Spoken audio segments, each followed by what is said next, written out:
Welcome to the Tech Mobility Podcast.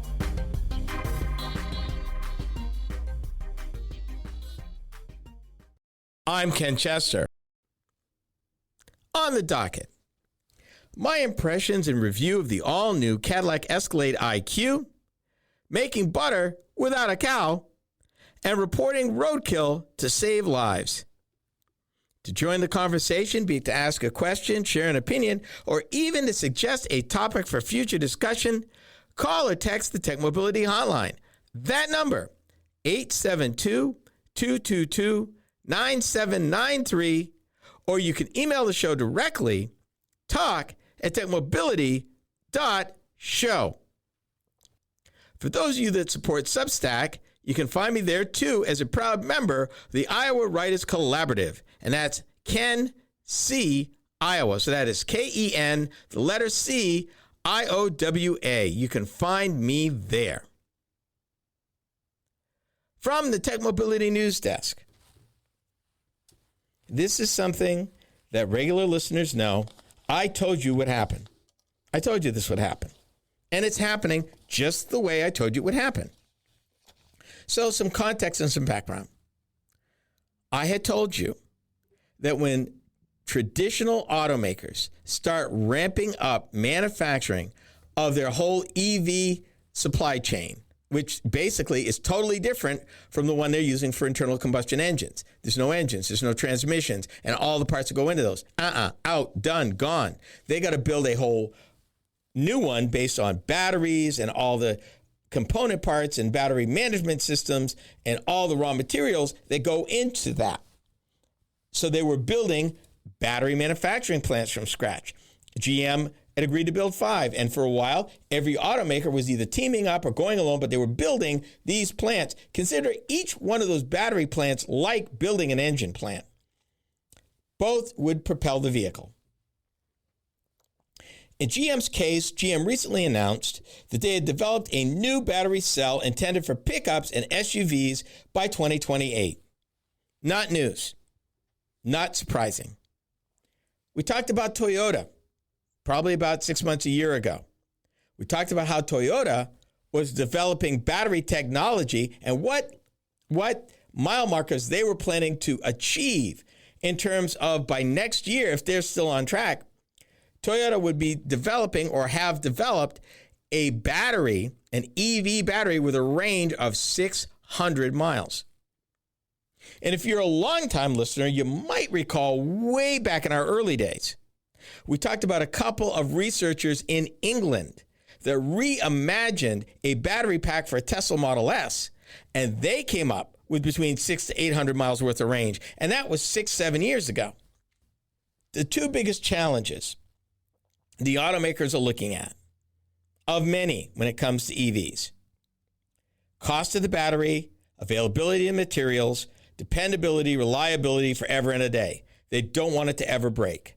So they're going to try it at extreme heat, extreme cold. They're going to take it through the ringer and make sure that even after all of that, they can build it, each one consistently, job after job after job, at a level of quality they deemed acceptable to be put on a vehicle and offered for sale.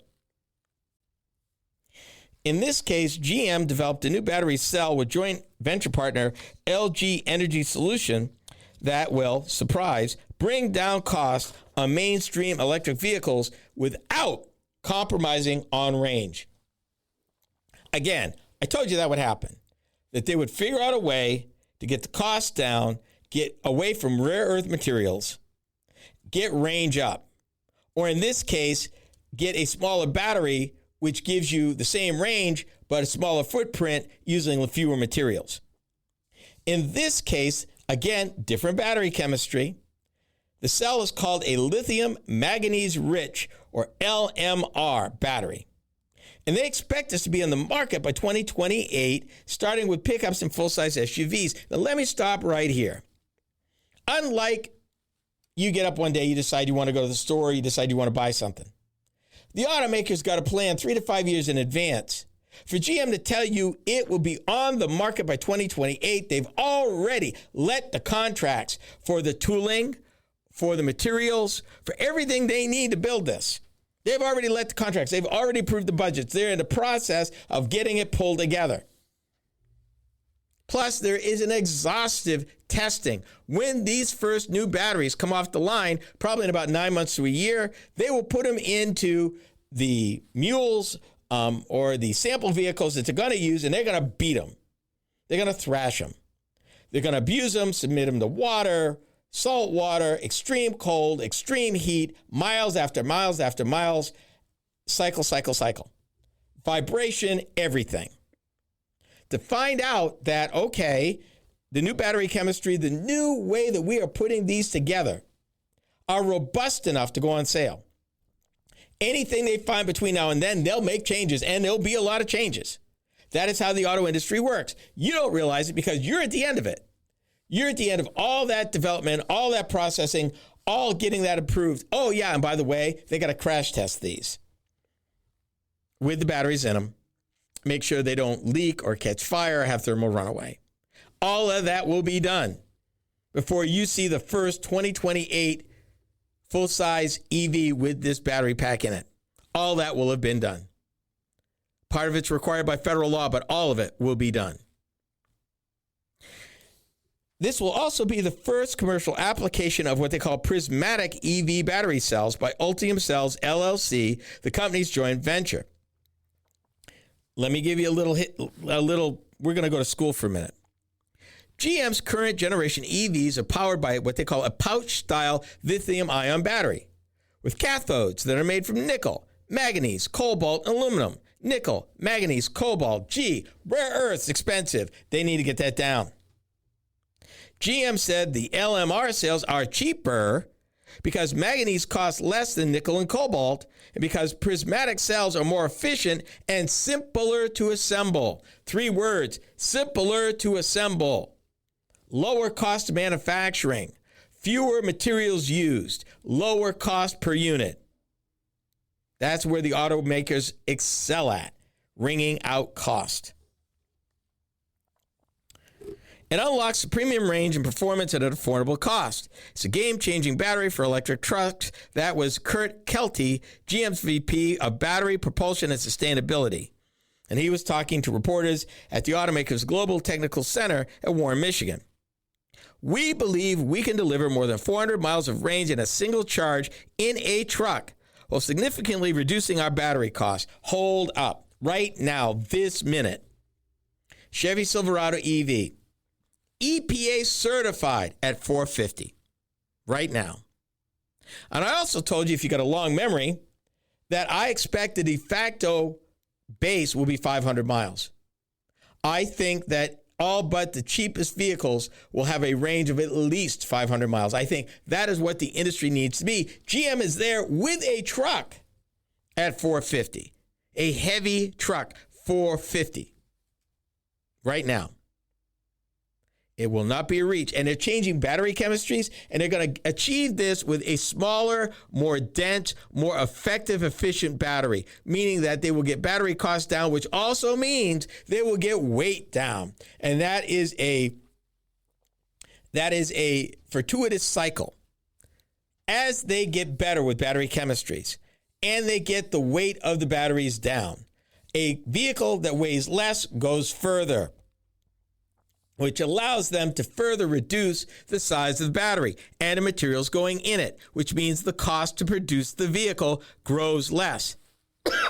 It gives them an opportunity to recapture the investment they made, and it also makes sure that the consumer gets a better deal, better value. That's what's going on here. Excuse me. It was said some years ago in Consumer Reports, when they are assessing vehicles, they came to the conclusion that a vehicle would have to improve, on average, 10% a year in order to keep the same ranking year after year in their surveys. That not improving, not being the same, it had to improve by 10% to keep the ranking. 10%. So this is not a surprise. This is happening. And they expect a bunch of different battery chemistries for different vehicles and applications. More of the lithium iron batteries for less expensive cars and less range. These for the big ones. Cadillac has introduced the Escalade IQ, a big electric SUV. My impressions are next. You are listening to the Tech Mobility Show. Are you tired of juggling multiple apps and platforms for meetings, webinars, and staying connected? Look no further than AONmeetings.com, the all-in-one browser-based platform that does it all. With AON Meetings, you can effortlessly communicate with clients, host virtual meetings and webinars, and stay in touch with family and friends, all in one place and for one price. Here's the best part. You can enjoy a 30-day free trial. It's time to simplify your life and boost your productivity. AONmeetings.com, where innovation meets connection. Get started today and revolutionize the way you communicate. Social media is the main place to be these days, and we are no exception. I'm Ken Chester, the Tech Mobility Show. If you enjoy my program, then you will also enjoy my weekly Facebook videos. From my latest vehicle reviews to timely commentary of a variety of mobility and technology-related topics, these short features are designed to inform and delight you. Be sure to watch, like, and follow us on Facebook. You can find us by typing the Tech Mobility Show in the search bar. Be sure to subscribe to our Facebook page. Social media is the place to be these days, and we're no exception. I'm Ken Chester of the Tech Mobility Show. If you enjoy my program, then you will also enjoy my weekly Instagram videos. From the latest vehicle reviews to timely commentary on a variety of mobility and technology-related topics, these short features are designed to inform and delight you. Be sure to watch, like, and follow us on Instagram. You can find us by typing the Tech Mobility Show in the search bar. For those of you that listen to podcasts, we have just the one for you. Hi, I'm Ken Chester. Tech Mobility Topics is a podcast where I upload topic-specific videos each week. Shorter than the full show, these bite-sized programs are just the thing, particularly if you're interested in a particular topic covered on the weekly radio show. From Apple Podcast, iHeartRadio, and many podcast platforms in between, we got you covered. Just enter Tech Mobility Topics in the search bar wherever you listen to podcasts.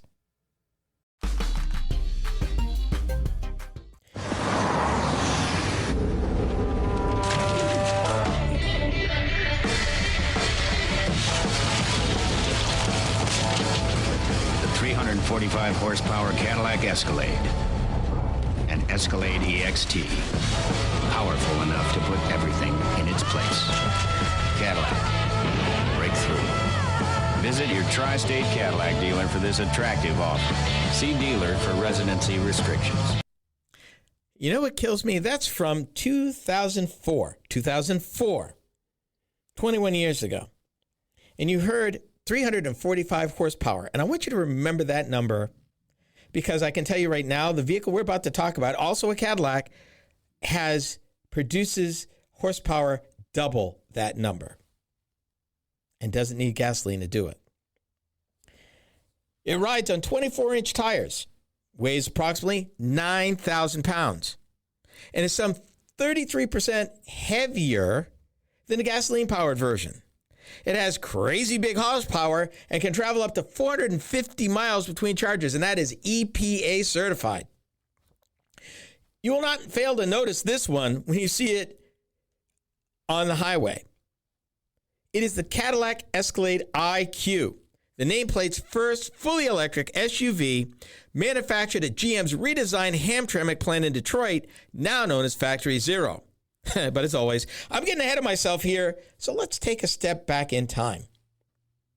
It was the mid-1990s, and the truck and SUV craze was getting started in earnest. And at the time, Cadillac told the world that it had no intention of fielding a truck or an SUV model. I remember that distinctly.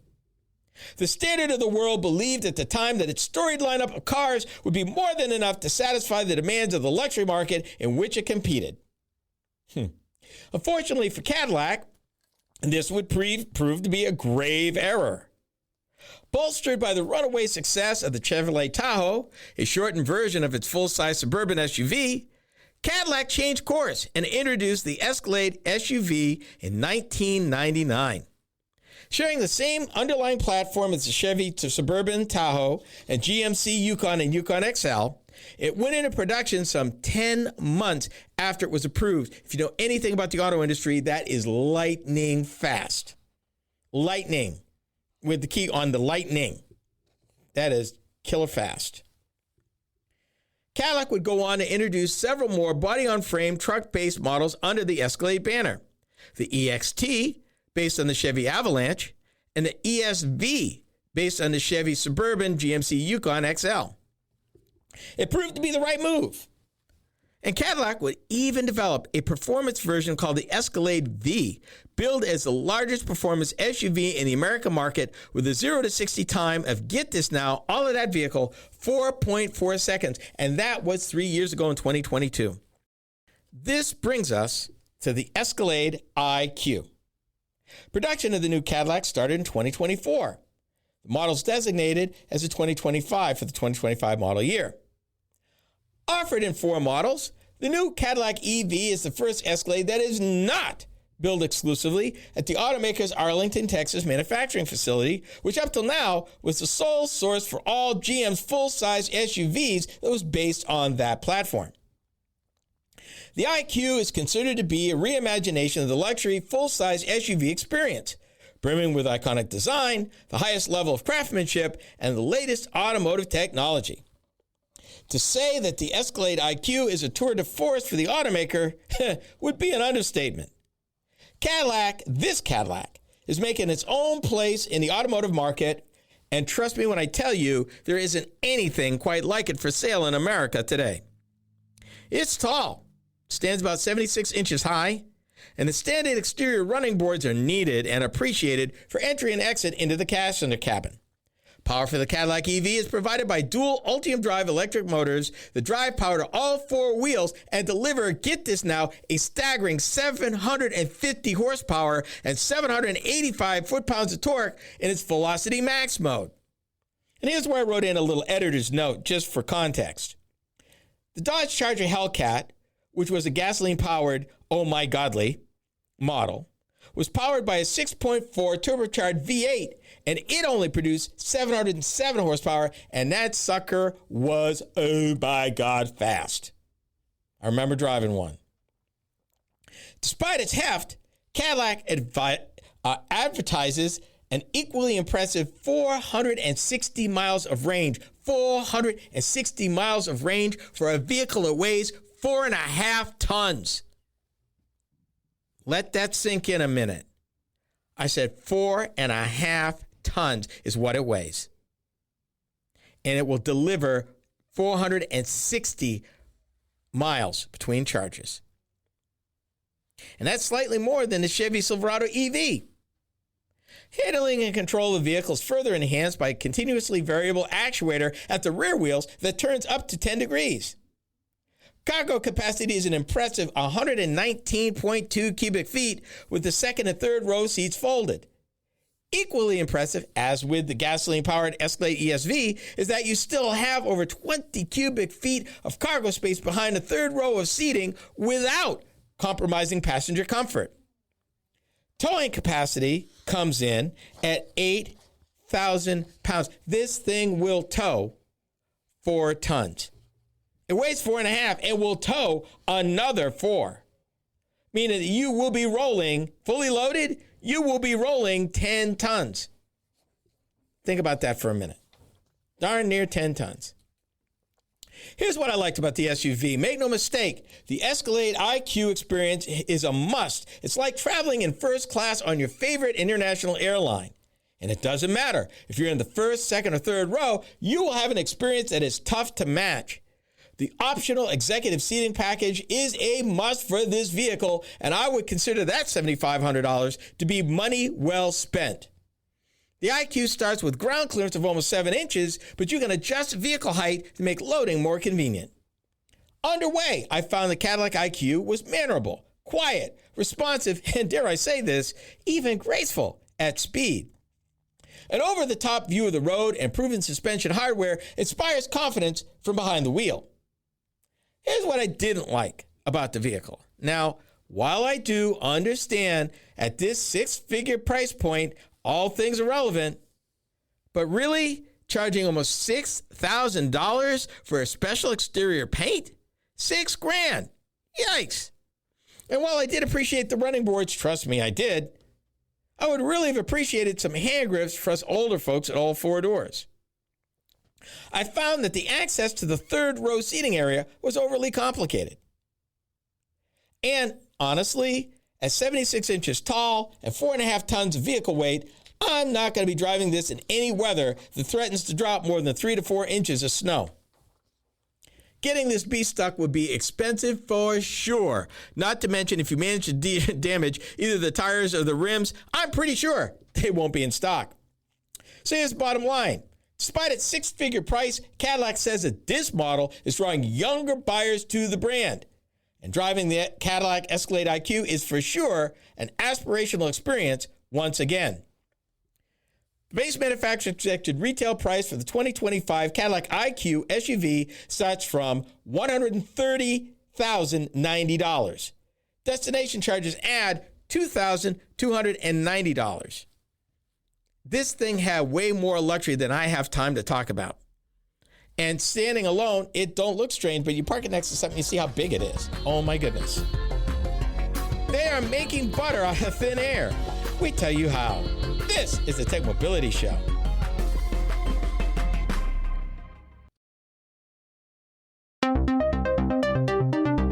Do you listen to podcasts? Seems that most people do. Hi, I'm Ken Chester, host of the Tech Mobility Show. If you've missed any of our weekly episodes on the radio, our podcast is a great way to listen. You can find the Tech Mobility Podcast just about anywhere you can enjoy podcasts. Be sure to follow us. From Apple Podcasts, iHeartRadio, and many platforms in between, we are there. Just enter the Tech Mobility Podcast in the search bar wherever you listen to podcasts. Social media. It's the place to be, we're no exception. Hi, I'm Ken Chester, host of the Tech Mobility Show. Several times a week, I post to TikTok several of the topics that I cover on my weekly radio show. It's another way to keep up on mobility, technology, news, and information. I've built quite a library of short videos for your viewing pleasure, so be sure to watch, like, and subscribe. That's the Tech Mobility Show on TikTok. Check it out.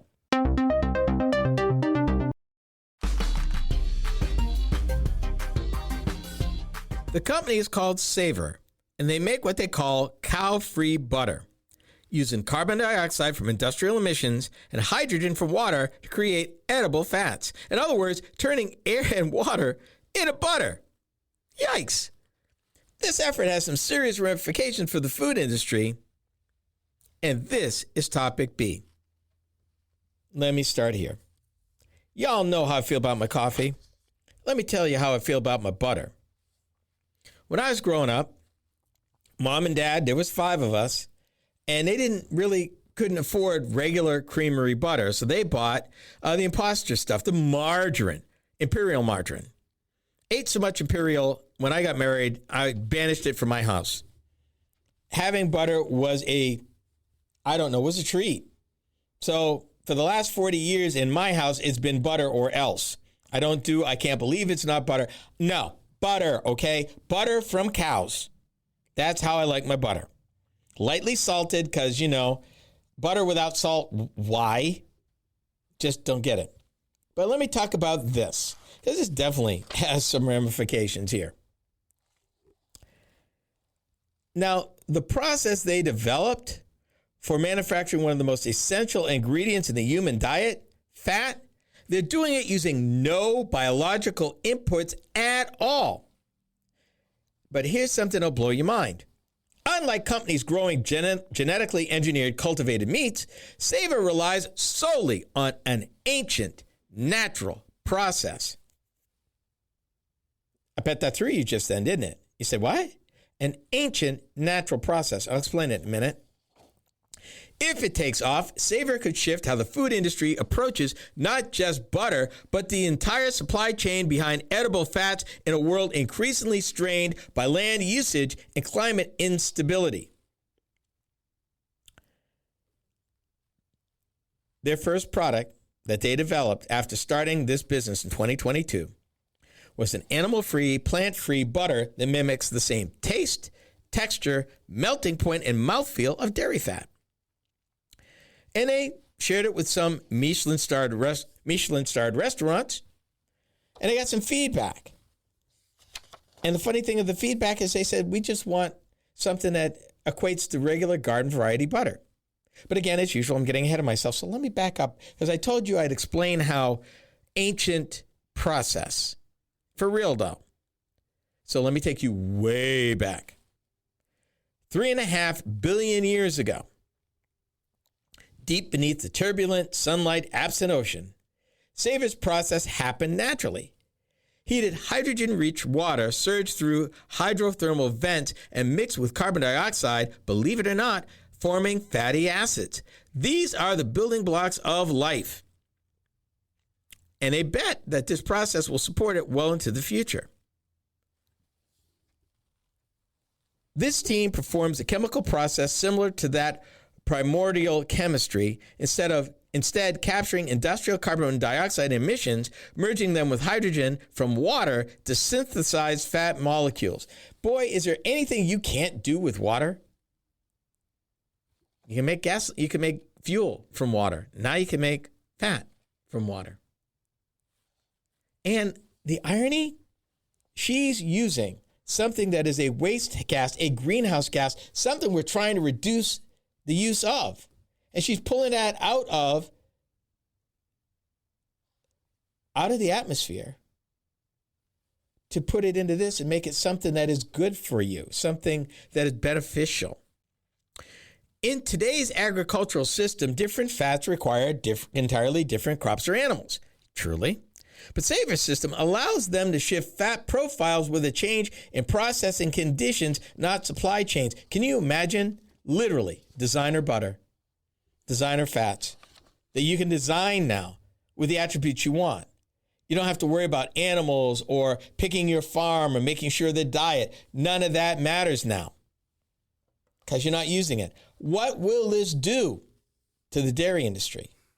What will this do to the creamery industry, the butter industry? If this thing catches on, and obviously, no, they're not in a position where they're going to be scaling up and putting anybody out of business in the next 3, 5, maybe 10 years. But as they get better at it and they get more efficient, could 15 to 20 years out, we be looking at adoption of the non-cow butter, non-edible fats that don't come from animals? That's a thought for you. Once Saver produces fatty acids through their thermochemical process, they convert them into usable fats and oils. This involves blending and tempering the molecules into chemical structures that behave like the fats we know and love, whether it's the soft richness of milk fat, the firmness of tallow, or the mouth-melting quality of butter.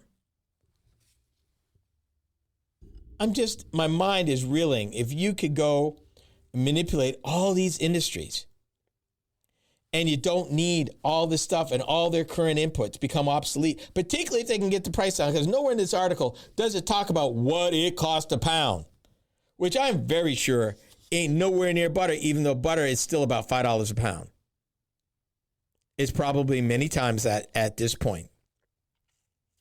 But this ability that they're talking about to fine-tune the composition allows Saver to achieve a specific taste, texture, behavior, and culinary function. And they describe dairy fat as a spectrum. Each product is distinguishable with its own flavor profiles, textures, and best use cases. Wow. What restaurants want is a garden variety butter that doesn't use the animal inputs. Boy, what would that do for those folks that are vegan? If you have a butter that uses no animal inputs, how does that change how you eat? Wow. Particularly if they can engineer it with certain attributes to fine tune it for a vegetarian diet, a vegan diet, or any sort of special diet. Wow.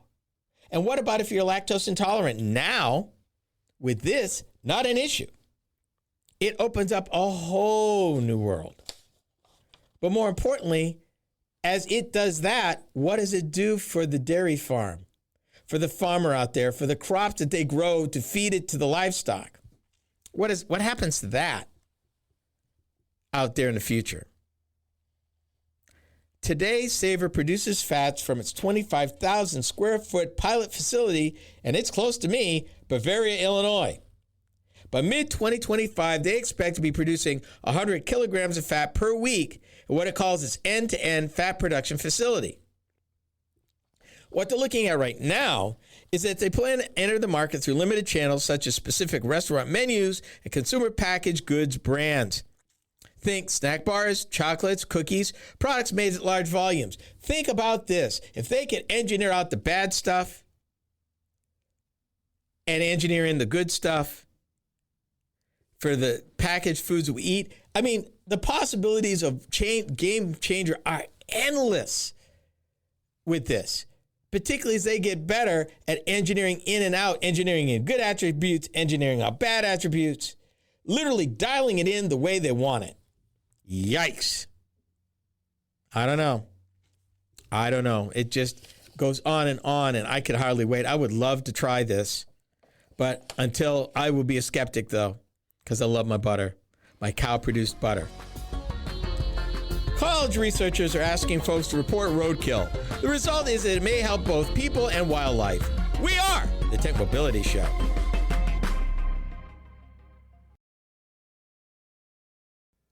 To learn more about the Tech Mobility Show, start by visiting our website. Hi, I'm Ken Chester, host of the Tech Mobility Show. The website is a treasure trove of information about me and the show, as well as where to find it on the radio across the country. Keep up with the happenings at the Tech Mobility Show by visiting techmobility.show. That's techmobility.show. You can also drop us a line at talk@techmobility.show. Did you know that Tech Mobility has a YouTube channel? Hi, I'm Ken Chester, host of the Tech Mobility Show. Each week, I upload a few short videos of some of the hot topics that I cover during my weekly radio program. I've designed these videos to be informative and entertaining. It's another way to keep up on current mobility and technology news and information. Be sure to watch, like, and subscribe to my channel. That's the Tech Mobility Show on YouTube. Check it out. Are you tired of juggling multiple apps and platforms for meetings, webinars, and staying connected? Look no further than AONmeetings.com, the all-in-one browser-based platform that does it all. With AON Meetings, you can effortlessly communicate with clients, host virtual meetings and webinars, and stay in touch with family and friends, all in one place and for one price. Here's the best part. You can enjoy a 30-day free trial. It's time to simplify your life and boost your productivity. AONmeetings.com, where innovation meets connection. Get started today and revolutionize the way you communicate. Social media is the place to be these days, and we're no exception. I'm Ken Chester of the Tech Mobility Show. If you enjoy my program, then you will also enjoy my weekly Instagram videos. From the latest vehicle reviews to timely commentary on a variety of mobility and technology-related topics, these short features are designed to inform and delight you. Be sure to watch, like, and follow us on Instagram. You can find us by typing the Tech Mobility Show in the search bar.